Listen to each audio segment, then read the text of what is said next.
अगर इस गवर्नमेंट में महंगाई लग रही है हमको कि न महंगाई है, तो कोई कार्य ऐसे हैं जो अच्छे भी तो हैं। आप लोग बताएं कि योगी का कोई आप हम तो असंतुष्ट हैं। अच्छा, किसी के धर्म के नाम पर राजनीति करना सबसे बड़ी गंदगी की चीज है। जो अखंड भारत का विरोध करता है, ऐसी पार्टियों से हमें कोई लेना देना है ही नहीं। उत्तर प्रदेश विधानसभा चुनाव की कवरेज पर निकली टीम अनकाट इस वक्त लखनऊ, रायबरेली और बाराबंकी होते हुए अयोध्या पहुंच गई है।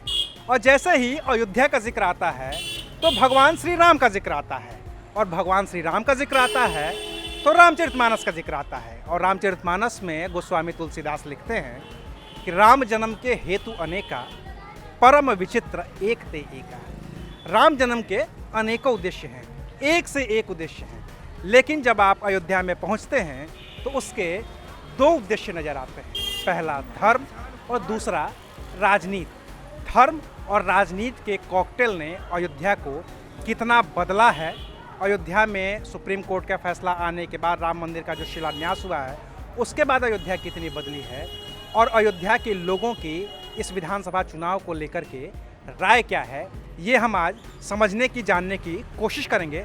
तो चलिए हम आपको राम की पैड़ी पर लेकर चलते हैं और वहाँ पर आपको दिखाते हैं कि यहाँ के लोगों की इस चुनाव को लेकर के क्या राय है। क्या महंगाई मुद्दा है, क्या धर्म मुद्दा है, क्या भगवान राम मुद्दा है, क्या रोजगार मुद्दा है। तमाम मुद्दों को लेकर के यहाँ के लोगों की क्या राय है, हम आपको बताएंगे। तो चलिए चलते हैं, बात करते हैं।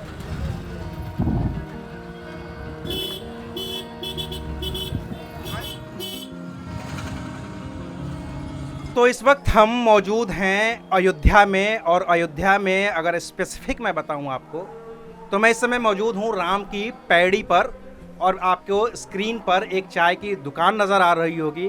मैं नाम पढ़ के बता दे रहा हूं, चाय पोर्टल। यानी कि सिर्फ चाय मिलती है, समोसे मिलते हैं, पेटीज मिलती है, इस तरह की चीज़ें हैं। और यहाँ पे अयोध्या के कुछ स्थानीय लोग हैं, लोकल लोग हैं जो बैठे हुए हैं। तो ज़रा हम उनसे समझने की कोशिश करते हैं कि चूँकि ये स्थानीय लोग हैं, इन्होंने कई सरकारों को बनते बिगड़ते देखा है, अयोध्या की राजनीति को बहुत करीब से देखा है, भगवान राम के नाम पर हो रही सियासत को भी बहुत करीब से देखा है। तो क्या ये सियासत 9 नवंबर 2019 के बाद से कुछ बदली है, या जस की तस है, या फिर सारे नेता, सारी पार्टियां सिर्फ राम के नाम का इस्तेमाल करके अपने वोट बैंक को बटोरने की कोशिश में लगी थी? हम यही समझने की कोशिश करते हैं। चाचा, क्या नाम है आपका? देवेंद्र नाथ मिश्र। देवेंद्र नाथ मिश्र। आप अयोध्या के स्थानीय हैं, लोकल हैं?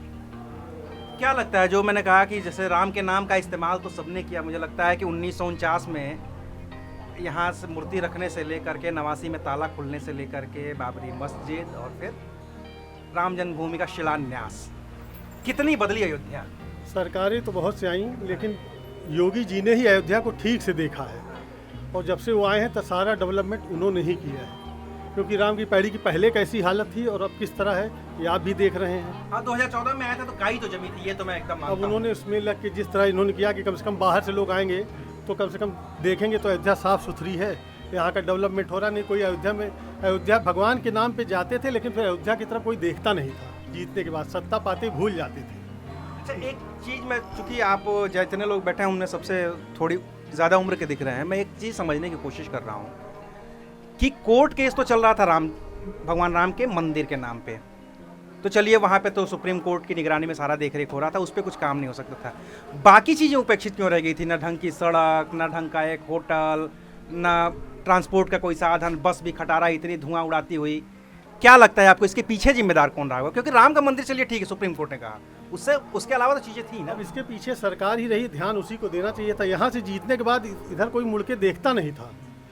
योगी जी ही जब से आए हैं तभी यहाँ पे सारा डेवलपमेंट शुरू हुआ है। और यहाँ से जीतने के पहले जो लोग जीते थे फिर अयोध्या भूल जाते थे। अयोध्या कोई आना ही नहीं चाहता था, और भी पार्टियाँ डर के मारे नहीं आती थी कि भगवान के लिए कुछ बोलना न पड़ जाए। कम से कम उनके आने से ये तो हुआ कि अब भगवान की भी तरफ लोगों को ध्यान जाने लगा है। अच्छा, ये वही अयोध्या है और ये वही उत्तर प्रदेश है जहाँ पर भारतीय जनता पार्टी को 1991 में कल्याण सिंह के तौर पर पहले मुख्यमंत्री मिले थे। और 6 दिसंबर 1992 को जब यहाँ पे ढांचा गिराया जाता है तो 8 दिसंबर 92 को उनकी सरकार नरसिम्हा राव बर्खास्त कर देते हैं और फिर कल्याण सिंह कहते हैं कि सरकार राम के नाम पर कुर्बान। उसके बाद भी भाजपा की कई सरकारें बनती हैं। कल्याण सिंह फिर दोबारा भी बनते हैं, चंद्रभानु गुप्ता बनते हैं, राजनाथ सिंह जो इस समय देश के रक्षा मंत्री हैं वो भी मुख्यमंत्री बनते हैं। इस दौरान कुछ काम हुआ कि नहीं हुआ, जरा आप, मैं समझना चाहता हूँ ग्राउंड।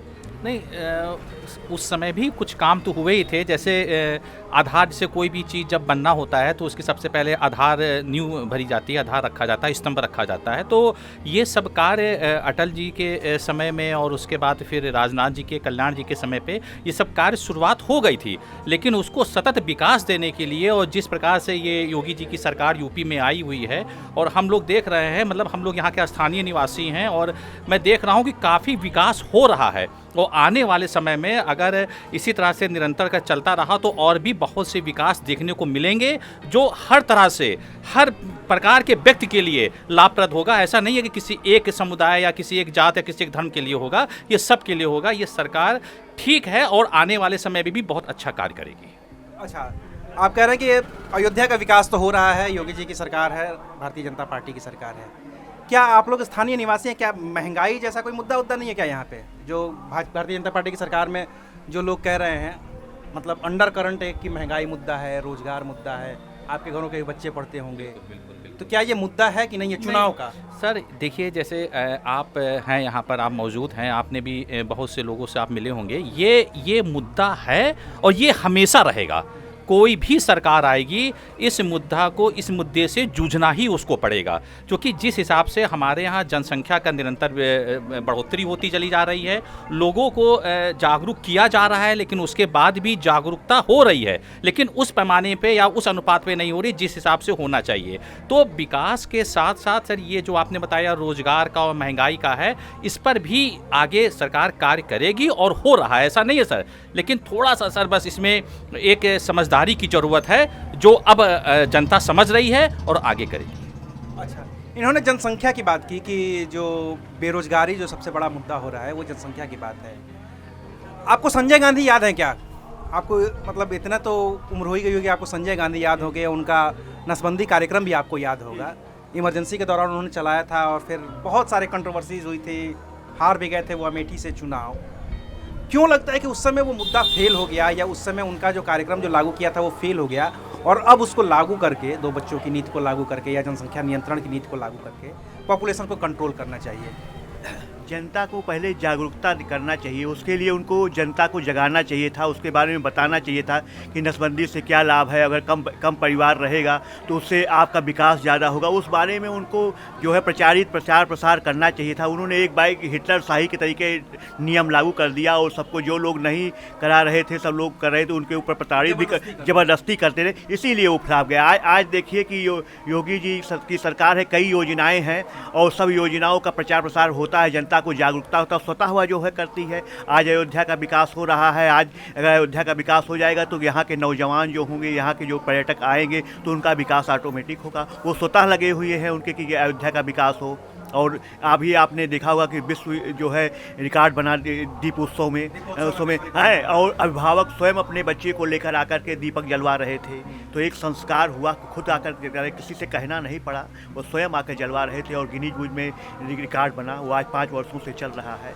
तो यहाँ जो कार्य हो रहा है, योगी जी के हृदय में राम बसे हुए हैं। जब आदमी की मन की इच्छा शक्ति होती है किसी काम करने के लिए तो स्वयं होता है। और कम से कम जब से मुख्यमंत्री बने 30-40 बार यहाँ पर अयोध्या आ चुके, आए, और उन्होंने विकास कार्य का स्वतः जो है निरीक्षण करता। अभी देखिए पूर्वांचल का जो है वो एक्सप्रेस कल होने वाला है। मुख्यमंत्री किसी कार्य के लिए पहले स्वयं निरीक्षण करते। दीप उत्सव का कार्य था, उसके लिए स्वयं निरीक्षण किया कि कल जनता आएगी तो कहीं कोई परेशानी तो नहीं होगी। उसके लिए स्वयं निरीक्षण, जब स्वयं प्रशासनिक अधिकारी और मुख्यमंत्री जो है निरीक्षण करता है तब कोई गलती नहीं होती है। और इसके लिए रोजगार के लिए, जनता की व्यवस्था के लिए, किसानों के लिए सारी योजनाएं बनी हुई हैं, प्रचारित हो रही हैं। आज देखिए गांव में सबको निःशुल्क राशन मिल रहा है, जो लोग हैं खा रहे हैं। और उसके बाद गैस बटा, सारी चीज़ें हुई। महंगाई बढ़ी हुई है तो महंगाई के लिए तो कोरोना तक था उसमें काफ़ी पैसा खर्च हुआ। उसके नाते जो महंगाई बढ़ी हुई धीरे धीरे कम हो रहा। पहले देखिए पेट्रोल का दाम बढ़ा हुआ था, कम हुआ, धीरे धीरे हो सकता है और कम हो। तो ऐसे ऐसे जब जनता जागरूक होगी और नौजवान स्वयं अगर करने के लिए निकलेगा तो कुछ ना कुछ तो उसको मिलेगा। देखिए अब हमारे मित्र रोजगार ऑफिस में हैं, ये वहाँ पर प्रसारित करते हैं, लेकिन लोग फार्म भरने नहीं जाते हैं। अच्छा। अगर आपको नौकरी लेना है तो अगर आपको फार्म भरना चाहिए, आपको जागरूक रहना चाहिए ना, तब तो आप आगे बढ़ेंगे। आप घर बैठे तो हर चीज़ें मिल नहीं जाएंगी। आदमी कहते हैं ना कि जब जो आदमी जो है सो जाता है उसका भाग्य सो जाता है, जो आदमी खड़ा हो जाता है उसका होता है, और जो आदमी खड़ा हो जाता है उसका भाग खड़ा हो जाता है, जो चल देता है उसका भाग चलने लगता है। तो हर समय नौजवानों को जो है अपने कार्य के लिए जब तक लक्ष्य पूरा ना हो जाए तब तक निरंतर प्रयास करना चाहिए। अगर जिस दिन सारा प्रयास करने लगेंगे, वो आज भी हमारे भारत में 65% आबादी नौजवानों की है, और वो दिन दूर नहीं कि जिस दिन जो है भारत विश्व के परचम पे जो है लहराएगा। आज देखिए विकसित देशों में भारत का नाम चल रहा है, हो रहा है, और मोदी जी जब तक आए हैं आज देखिए मोदी जी का नाम पूरे विश्व में नंबर 1 के नेता पे है। तो इस तरीके से जो है धीरे धीरे विकास हो, और केंद्र सरकार, राज्य सरकार और यहाँ के मेयर तीनों अपने हैं, और तीनों का मन है कि राम जन्मभूमि अयोध्या जो है अच्छे ढंग से बन जाए। तो इसलिए धीरे धीरे पूरा विकास हो रहा है, और आने वाले समय में आप देखिए कुछ दिनों में और विकास होगा, और सरकार भी फिर भारतीय जनता पार्टी की जो है आएगी। अच्छा भैया, आप कारोबारी हैं, बिजनेस करते हैं ना आप? तो चाय की दुकान ये आप ही की है ना? नहीं, हमारी नहीं, भतीजे की। अच्छा, आपके भतीजे की है। फिर भी आप बैठते हैं, देखते हैं, देख रेख करते होंगे? कभी बैठते हैं। क्या लगता है कितने दिन से ये दुकान? ये 4-5 महीने हो गए। 4-5 महीने हो गए। 4-5 महीने में फुटफॉल बढ़ा है क्या लगातार? अभी हालांकि 4-5 महीने हुए, तो क्या ही आप कमेंट नहीं, लगातार बढ़ रहा है। आप यहीं स्थानीय हैं, अयोध्या के रहने वाले? गोंडा का रहने वाला। अच्छा, आप गोंडा के रहने वाले हैं। क्या लगता है कि गोंडा अयोध्या की, तो जैसे स्थानीय लोगों से बात की हमने तो समझ में आ रहा है अयोध्या का विकास, गोंडा का विकास को लेकर क्या सोच रहे हैं? नहीं, गोंडा के विकास, जो भी जनप्रतिनिधि हैं, तो जब नेतृत्व टाइट होता है, नेतृत्व अच्छा होता है, कुशल कार्य करने की क्षमता होती है, तो जनप्रतिनिधि जो उनके नीचे काम करते हैं वो भी अच्छे से काम करते हैं। अब चाहे वहाँ के सांसद हों या वहाँ के विधायक हों या जिला पंचायत के जो जनप्रतिनिधि हैं, अध्यक्ष, तो जब ऊपर से इतना ही काम अच्छे से होता है, जब सरकार ही अच्छा काम करती तो इन लोगों को करना पड़ रहा है। तो गोंडा में भी बहुत तेज़ी से विकास हो रहा है, सड़कें बहुत अच्छे से बन रही हैं, ओवर ब्रिजों का निर्माण हो रहा है, पुल का निर्माण हो रहा है अच्छे से। आती है बात रोजगार की, तो रोजगार का भी सृजन हो रहा है। ये कुछ कौन है, कौशल विकास जो चल रहा है अपना। कौशल विकास योजना में जैसे आप लोगों की भी दुकान है, तो आप लोगों को मुद्रा लोन वगैरह मिला था क्या? नहीं, हमें आवश्यकता नहीं पड़ी, लेकिन लोगों को मिलता है। ऐसा नहीं है कि लोगों को नहीं मिलता है। 10,000 20,000 जिसको जो आवश्यकता होती है वो मिलता है, लेकिन मुझे नहीं आवश्यकता लगी इसको खोलने में। और एक बात है कि स्टेट गवर्नमेंट जो भी है, जैसे योगी सरकार की 5 साल होने वाले हैं, पिछले 5 साल को देखा जाए या इस 5 साल को देखा जाए तो सतत विकास हुआ है और लगातार विकास कर रही है सरकार। पिछली सरकारों से तो अच्छा ही विकास किया है और आगे भी करेंगे। अब बात आती है अयोध्या की, तो भाई अयोध्या का मुद्दा ऐसा है, राम जन्मभूमि का मुद्दा था, तो अयोध्या का विकास होना स्वाभाविक है और ज़्यादा होना स्वाभाविक है। लेकिन इसको अलग करके अगर पूरे स्टेट का विकास देखा जाए तो उसमें भी निरंतर विकास हो रहा है, निरंतर बढ़ोतरी हो रही है, और वो योगी सरकार कर रही है। तो अयोध्या का जो मुद्दा है कि अयोध्या में एक भव्य राम मंदिर होना चाहिए, ये पहली बार बीजेपी ने पालमपुर के अधिवेशन में अपने पास किया था ये प्रस्ताव कि हमारे एजेंडे में, चुनावी एजेंडे में खास तौर से अयोध्या में मंदिर का निर्माण होगा। उसको लेकर के लगातार तमाम आंदोलन हुए, और जैसा कि अभी स्थानीय लोग बता रहे थे, यहाँ अयोध्या के लोग, कि योगी आदित्यनाथ खुद यहाँ पे 30-35 बार आ चुके हैं और वो लगातार यहाँ के विकास कार्यों से लेकर के दीपोत्सव तक का मुआयना करते हैं। तो इसकी एक वजह ये भी है कि जो राम मंदिर आंदोलन था उसके जो अगुआ थे वो योगी आदित्यनाथ के गुरु जो थे महंत अवैधनाथ, गोरक्षपीठ के जो महंत थे, उनकी अगुवाई में भी पूरा ये आंदोलन चला था। इस वजह से उसका प्रभाव भी योगी आदित्यनाथ पर भी है, और वो महंत भी हैं तो वो खुद आते हैं, देखते हैं, और हमारे कहने की बात नहीं है, अयोध्या के जो स्थानीय लोग हैं वो ये बता रहे हैं कि योगी जी खुद ही इसमें दिलचस्पी ले रहे हैं ताकि अयोध्या का विकास हो सके। बाकी हम और भी तमाम लोगों से बात करेंगे, स्थानीय लोगों से बात करेंगे, बाहर के लोगों से बात करेंगे और समझने की एक बड़ी तस्वीर खींचने की कोशिश करेंगे। तो चलिए कुछ और लोगों से बात करते हैं।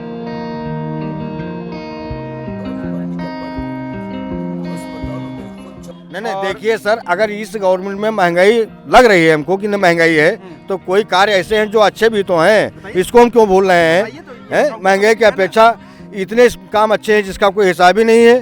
देखिए, सबसे बड़ा रखना पड़ता है। सबसे बड़ा तो काम है कि उन्होंने राम जन्मभूमि के प्रति अपना एक लगाव रखा और उसका जो फैसला आया उनके पक्ष में आया, ये हम लोगों के लिए सबसे बड़ी गर्व की बात है। ठीक है सर जी।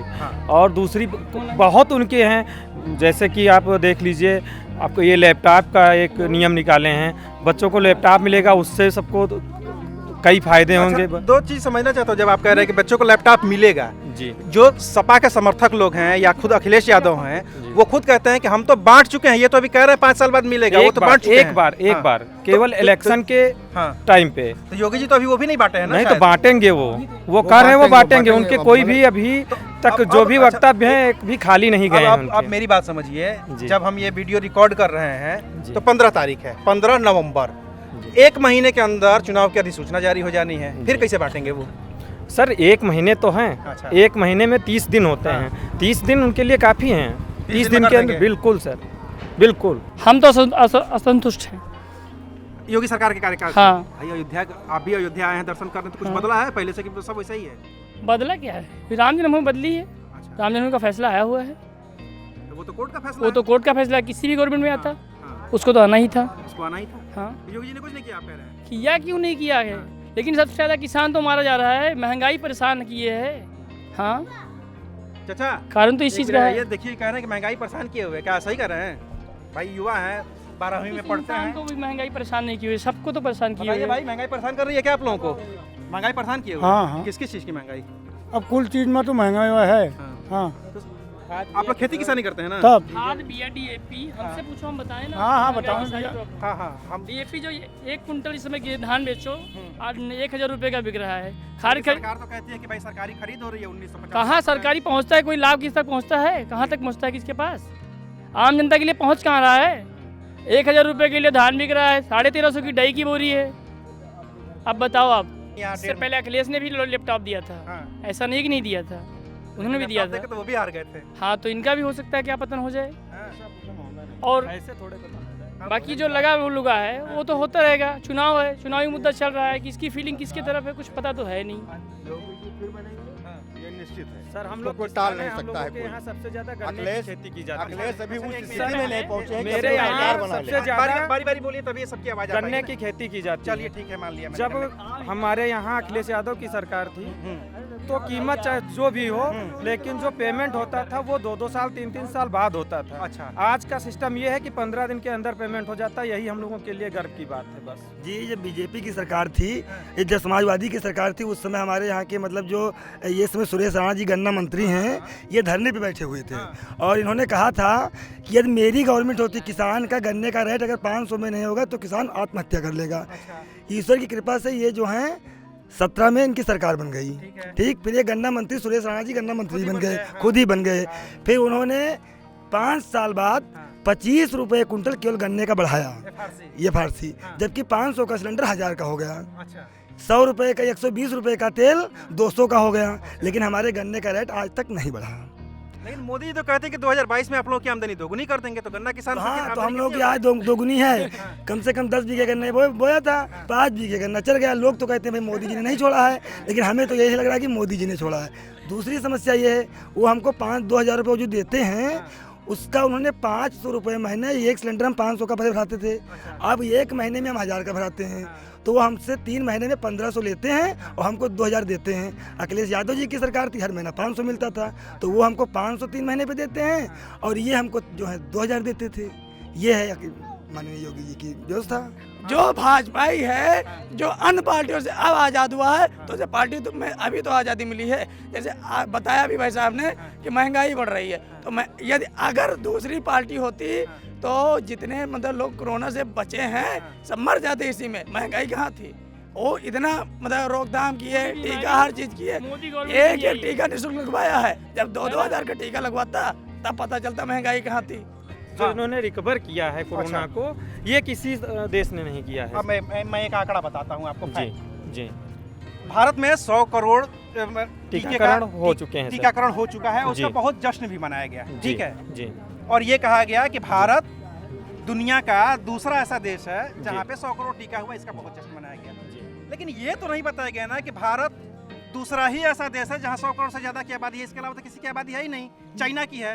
जब भारत 100 करोड़ की टीके का जश्न मना रहा था, उस समय चाइना में 226 करोड़ टीके लग चुके थे। सर वहाँ की पॉपुलेशन हमसे ज्यादा है, बहुत ज्यादा है, बहुत ज्यादा है, तो हमसे जाहिर सी बात है कि वो वहाँ के जो लोग होंगे उनको ज्यादा टीकाकरण की आवश्यकता है। और सबसे बड़ी चीज है कि जो उसका नहीं मैं तो बस ये समझना चाहता हूँ, ग्रोथ हुआ है कोरोना का, आप भी मानते हैं ना कि वहाँ पे ज्यादा हुआ है जी, तो फिर क्यों कहा जा रहा है कि यहीं पे सबसे ज्यादा हुआ है और हमारे नहीं यहाँ तो सबसे ज्यादा वहाँ कंट्रोल हुआ है? यहाँ जब उसका यहाँ पे जब बढ़ा है कोरोना, उसके बाद से यहाँ पे जितनी जल्दी टीकाकरण हुआ है उतनी जल्दी और देश नहीं रिकवर कर पाए हैं जितनी जल्दी भारत ने रिकवर किया है।